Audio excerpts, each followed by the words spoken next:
Bismillahirrahmanirrahim. Innal hamdalillah nahmaduhu wa nasta'inuhu wa nastaghfiruh wa na'udzu billahi min shururi anfusina wa min sayyiati a'malina. May yahdihillahu fala mudilla lahu wa may yudlil fala hadiya lahu.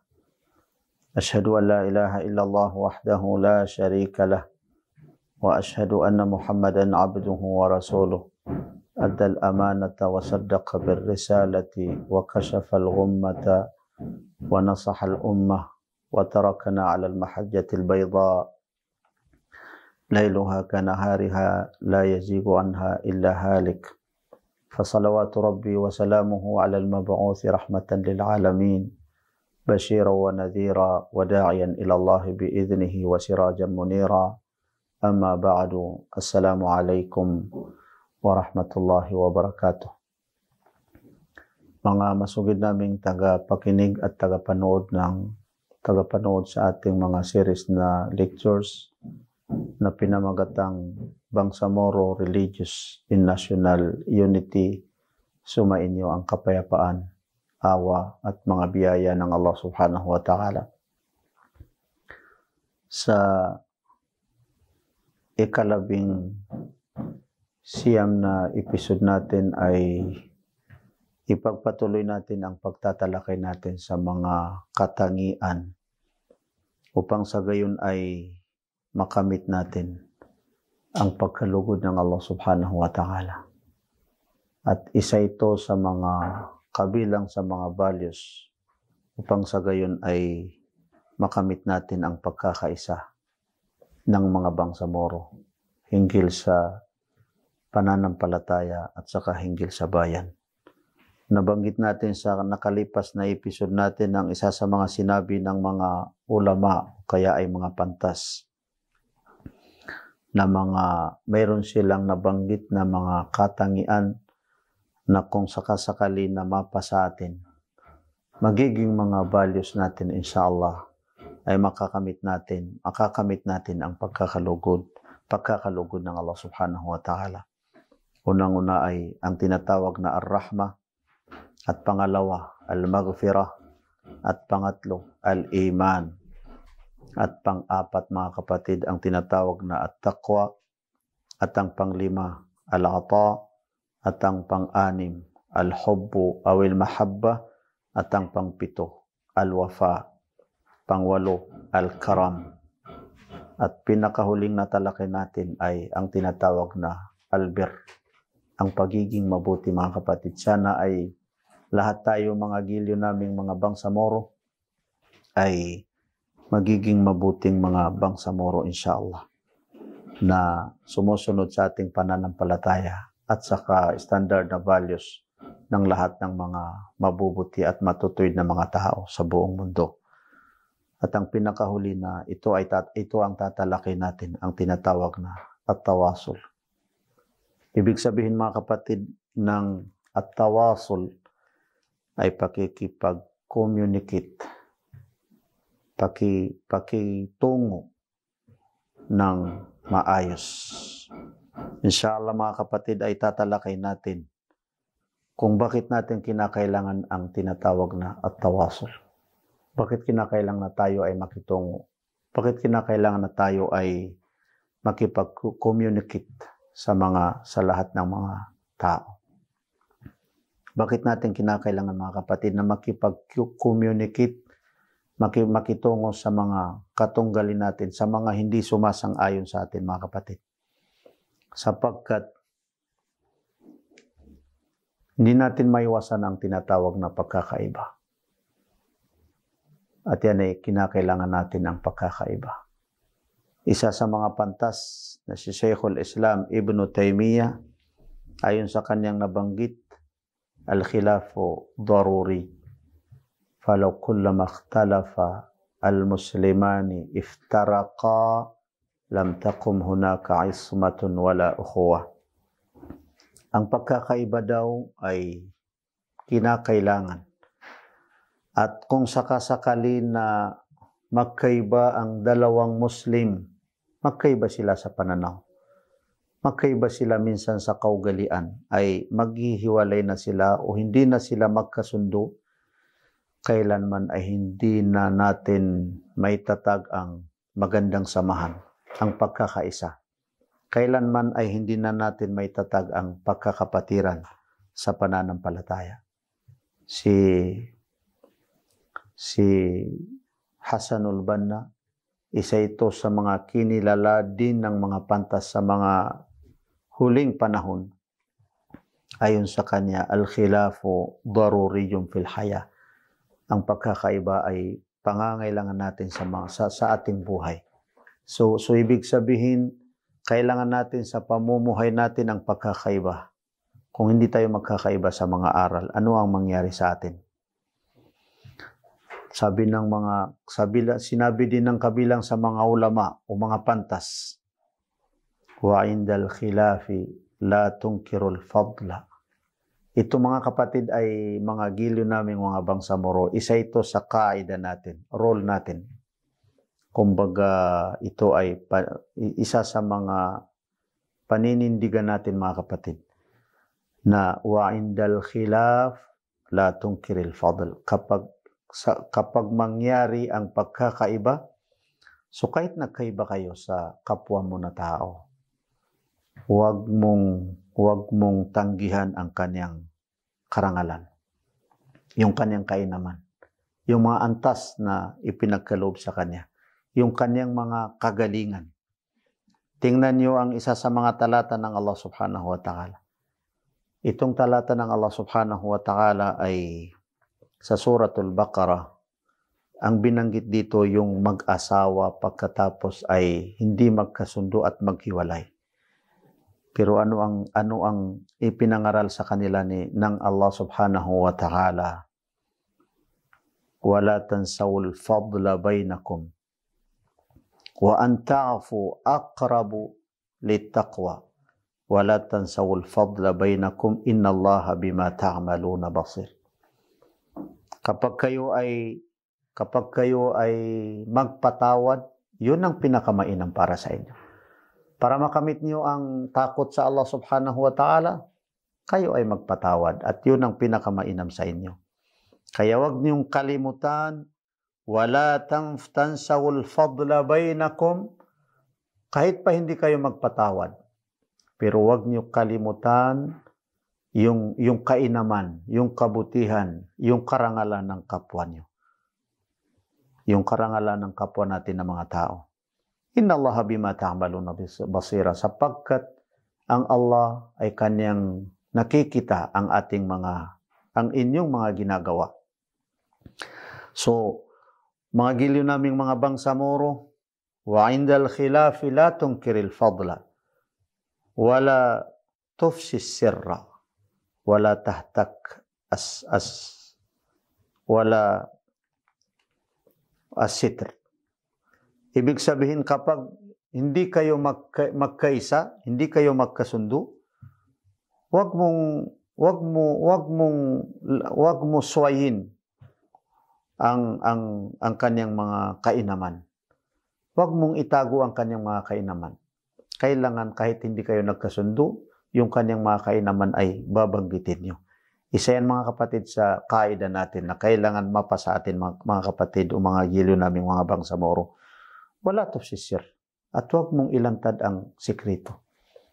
Yung kahiyahiyaan, huwag mong ilantad. So ito ay applicable, kinakailangan na may apply na ng mag-asawa at gayon din sa pamamagitan natin ng mga tao. Higit sa lahat sa atin ng mga bangsamoro. Wala tahtakis sitr. Yung mga hindi nakalantad, yung mga tinakpan na, huwag mo nang sirain. Huwag mo nang ipakita yung mga tinakpan na. Wal ma'na anna Allah ya'muru an la yansaw fi ghamratin bil khilafi wal firaqi wal infisal ma bainahum min sabiqil ishrati wal mawaddati wal rahmati wal muamala.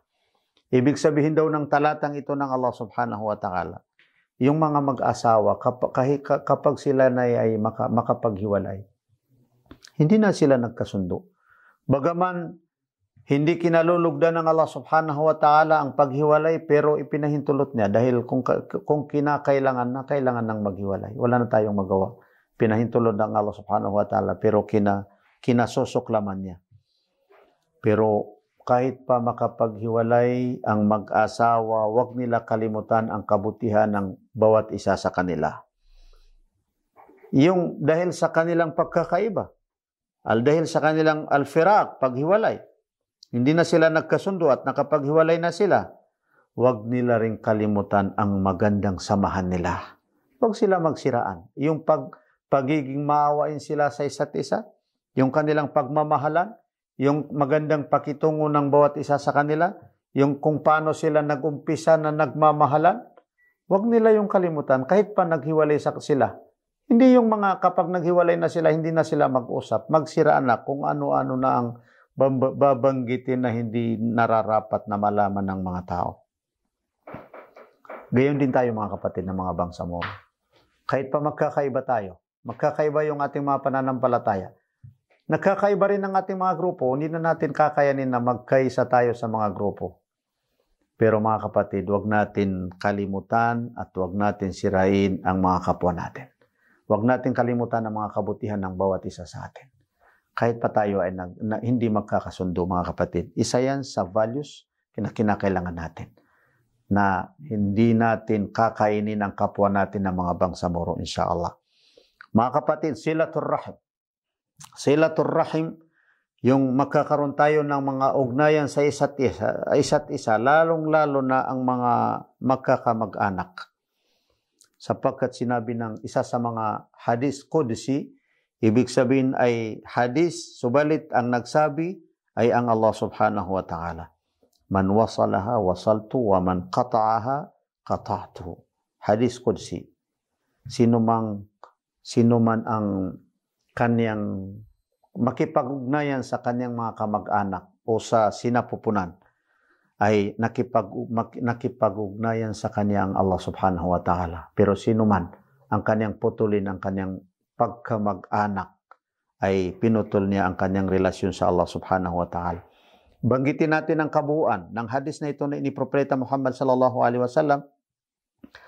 An Abdurrahman ibn Auf radhiyallahu anhu qala, Sami'tu Rasulullah sallallahu alaihi wasallam qala Allah tabaraka wa ta'ala, Ana Allah wa ana ar-Rahmanu khalaqtu ar-rahima wa shaqaqtu laha isman min ismi faman wasalaha wasaltuhu wa man qata'aha batattuhu. Rawahu at-Tirmidzi wa Abu Dawud wa Ahmad fil Musnad wa sahhahahu at-Tirmidzi wal Albani. Napakaganda mga kapatid. Hadis qudsi, ang nagwika ay si Propeta Muhammad sallallahu alaihi wasallam, pero ito ay mismo ang nagsalita ay ang Allah subhanahu wa ta'ala. Yun ang ibig sabihin ng hadith qudsi. Na isinalaysay ni Abdurrahman ibn Auf, kalugdan siya ng Allah subhanahu wa ta'ala, sabihan niya, narinig ko ang sugo ng Allah subhanahu wa ta'ala, sumakan niya nawa ang pagpapala at kapayapaan. Qala, sinabi ng Allah subhanahu wa ta'ala, Anallahu wa anar Rahman, ako ang Allah at ako ang pinakamaawain. Anallah wa anar Rahman. Khalaqtur rahima.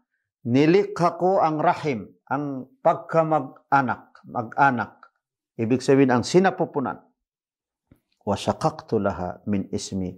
At hinango ko, kinuha ang aking pangalan na Ar-Rahman. Mga gilo naming mga bangsamoro. Sa sinapupunan, diyan kinuha ng Allah subhanahu wa ta'ala ang kanyang pangalan na Ar-Rahman.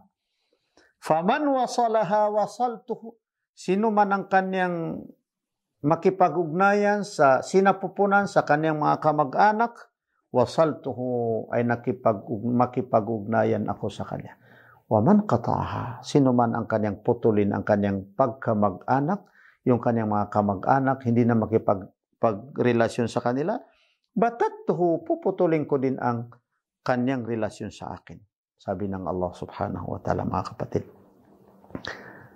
Nabanggit natin sa mga unang episode natin, mga kapatid, ang isang hadith na ang isinalaysay ni Abdullah ibn Salam Apat ang ipinangaral ng Allah subhanahu wa ta'ala, ipinangaral ni Propeta Muhammad sallallahu alaihi wasallam, afsus salam, ipalaganap niyo ang kapayapaan, wa at'imut ta'am, at kayo ay nagpakain ng mga pagkain, maging mapagbigay, wa silul arham, ikatlo yung makipag-ugnayan kayo sa inyong mga sinapupunan o mga kamag-anak.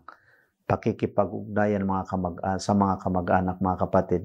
Ikaapat, sa hadis na yun ni Abdullah ibn Salam, at kayo ay magdasal sa gabi na ang mga tao ay natutulog. Inshallah, ipagpatuloy natin, mga kapatid, ang pagtatalakay natin sa tinatawag na at-tawasul, ang pakikipag-relasyon o pakikipag-communicate sa lahat ng sa mga kamag-anak natin, sapagkat pakikipag-communicate sa Allah subhanahu wa ta'ala sa lahat ng mga tao, sapagkat pakikipag-communicate sa mga lumikha ng mga lumikha sa mga nilikha ng Allah subhanahu wa ta'ala. Inshallah, ipagpatuloy natin, inshallah.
Mga giliw naming mga bangsamoro, kabilang sa kainaman ng tinatawag na at-tawasul, pakipag-communicate ng maayos, ay injazul a'mal.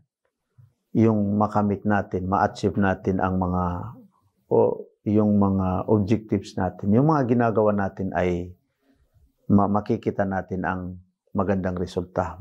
Sabi nila, mga 80%, inshallah, ay matatamo natin ang mga layunin natin, inshallah, sa pamamagitan ng ating magandang pakikipag-communicate o kaya ay effective na pakikitungo sa mga kapwa natin ng mga tao.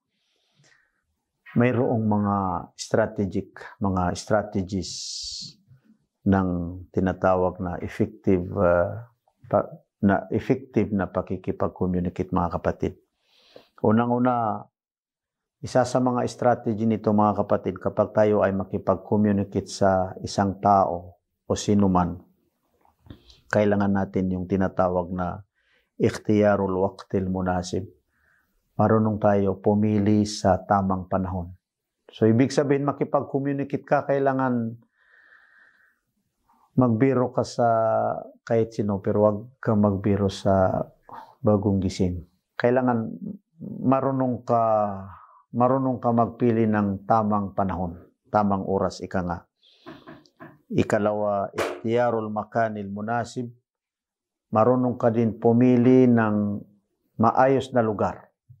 Hindi kung saan-saan na. Halimbawa, may pangangailangan ka, mayroon kang gustong sabihin sa kapwa mong tao, kailangan tingnan mo ang panahon, tingnan mo ang lugar. Hindi ka kung saan-saan ka na makitungo o kaya ay makipag-communicate. Ikatlo, ibadu masadiri tashwish. Ibig sabihin, iwasan mo ang mga lugar na magulo na mga lugar. So, huwag kang makipag-communicate sa sinumang tao sa hindi tamang panahon, hindi tamang lugar, at saka yung magulo na lugar. Kabilang sa strategy mga gilyo naming mga bangsamoro at tahdirul jayyid qabla tawasul. Bago ka makipag-communicate, kailangan mayroon kang nakahanda na sasabihin. Yung maayos mo yung sasabihin mo. Yung kung paano mo masabi ang gusto mong sabihin sa maayos at sa magandang pamamaraan. Istikhdamu lugatil jasad. Yung mayroon kang action, yung may may makipag-communicate ka at saka mayroon kang gumamit ka ng magandang action, ika nga. Kabilang na dito yung magandang pamamaraan. So kailangan mo yung magagandang pamamaraan. Alam niyo mga kapatid, sa ating pananampalatayang Islam, inatasan tayo na magdawa. Pero yung pamamaraan ng ating pagdadawa, hindi tawqifiyya, sabi ng mga ulama. Ibig sabihin, lahat ng magandang pamamaraan ng pagdadawa, pakikitungo, pakikipag-communicate, basta hindi labag sa pananampalataya, ay kinakailangan natin mga kapatid. Mga giliw naming mga bangsamoro, sa natitirang mga minuto, sa pagtalakay natin sa tinatawag na at-tawasul o pakikipag-communicate sa mga kapwa natin na mga tao, higit sa lahat sa mga kapwa natin na mga bangsamoro, mayroong naisulat na 20 na mga rules o kaya ay mga kaida para sa gayon ay makamit natin ang tinatawag na effective communication o kaya ay yung magandang pakikitungo o kaya ay magandang pakikipag-usap o pakikipag-communicate sa mga kapwa natin na mga tao. 20 mga kapatid, inshallah ay babanggitin natin kahit na hindi natin gaano maipaliwanag itong 20 na mga rules o kaya ay mga kaida para sa gayon makamit natin ang pumasa tayo sa ating pag-communicate o pakitungo sa mga tao. Unang-una, wuduhul afkar. Yung malinaw ang ating mga pananaw. Makipag-communicate tayo pero malinaw ang ating mga pananaw. Yung hindi magulo ang ating mga pananaw. Ikalawa, i'tibaru tafasilil musahiba. Kailangan makita din natin ang detalya na kinakailangan sa ating pakikipag-communicate sa mga tao. Katulad ng ating mga kaugalian. Ano ang kaugalian mo? Ano ang kaugalian ng gusto natin na makausap o kaya ay makipag-communicate sa kanya? Ano ang ano ang kanyang sitwasyon? Kailangan din natin yan mga kapatid. Ano ang sitwasyon ng tao? Ano ang kaugalian niya? Ano ang kanyang katangian? Kailangan natin, alam din natin yan. At alam din natin ang ating mga sarili. Kung tama ba na tayo sa panahon natin, sa sitwasyon natin ay makipag-communicate. Ikatlo, istisyaratul ashas dawil khibra. Kumuha tayo ng opinion. Kumuha tayo ng mga advice sa mga nakakaalam kung paano tayo makitungo sa mga tao. Pang-apat, istikhdamu lugatil jasad al-munasibah lil alfad. At pang-apat ay sikapin natin na yung pamamaraan natin, yung lingwahe natin ay sumasang-ayon sa sinasabi natin. Yung aksyon natin ay sumasang-ayon sa sinasabi natin. Minsan, nagsasalita ka ng napakaganda, pero yung aksyon mo ay hindi maganda. Alam natin yung talata ng Allah subhanahu wa ta'ala, kabura maqtan inda Allahi an taqulu ma la taf'alun. Kinasusuklaman at pinakamalaking kasalanan sa Allah na yung mga pinagsasabi mo ay labag sa mga ginagawa mo. So kailangan sumang-ayon ang lahat ng mga pinagsasabi mo sa mga ginagawa mo. Panglima, istikhdamu lugatil jasad fit tashji'. Yung aksyon natin ay nakakaakit. Nakakaakit ang aksyon natin mga kapatid. Yung minsan nagsasalita tayo, nagsasabi tayo ng napakagandang sinasabi natin pero hindi nakakaakit yung mga yung aksyon natin, bagkus ay nakakasuklam. Paano tayo tanggapin ng mga kapwa natin, na mga kausap natin? Pang-anim, kun husnal isqa. Gusto ka na marinig ng kausap mo, gawin mo din ang sarili mo na gustong makinig sa kausap mo. Pang-pito, kailangan buhay ang kaisipan mo. Nabubuhay ang kaisipan mo. Pang-walo, yung huwag ka makasarili. Kung makipag-usap ka, gusto mo lang, ikaw lamang ang magsalita. Isa ito sa mga katangian natin ng mga bangsamoro. Minsan nakikipag-usap, nag-uusap, pero hindi na pwede magbigay ng panahon para magsalita ang kanyang kapwa. Hindi na pwede. Gusto niyang pakinggan, siya lamang ang pakinggan, at hindi na nagbibigay ng panahon para makinig at pakinggan niya at unawain ang sinasabi ng kanyang kausap. Pang-sampu, mga kapatid, tajannab ihtikar al-hiwari wal munaqasha.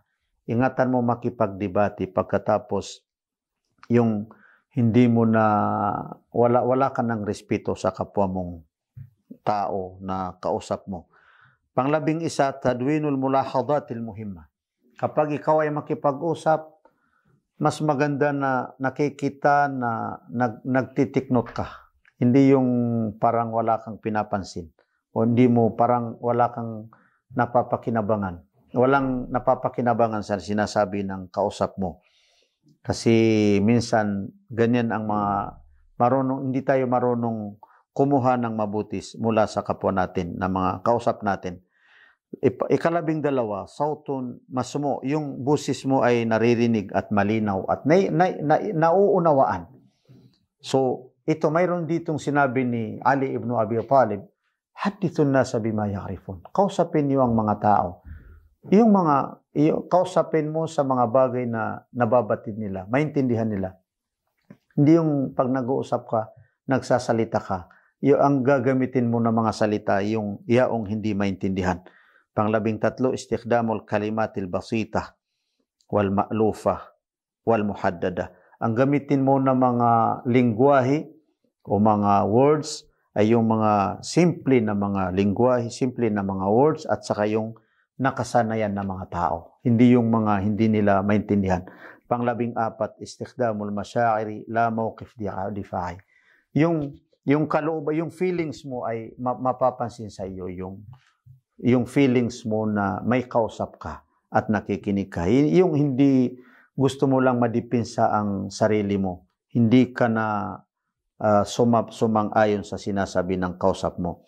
Ika-15, ij'al mustawa tawasulika mutawafiqan ma'a mustawa tarafil awal. Yung level ng pag-uusap mo ay sumasang-ayon sa level ng kausap mo. So, ibig sabihin, kung makipag-usap ka, makipag-argue ka, tingnan mo din ang kausap mo, yung hindi sobrang mataas ang level mo kaysa kanya.